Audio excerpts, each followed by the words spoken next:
পারবো না, অনেক মরে গেছে।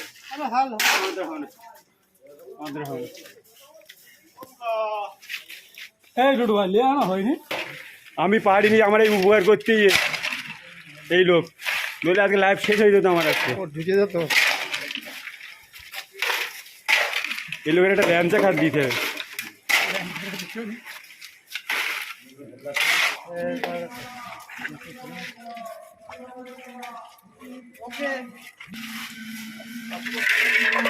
আর এটা ভালো ভালো বেল চালা দিতে, এইসব জগা বেল চালানে দে দেখছে না, একবার মেইন চালাচ্ছে, একবার হচ্ছে পাথর দিচ্ছে।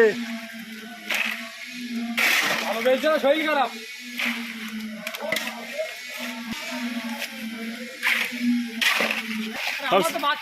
সব 60-এর ফেদা এক জায়গায়।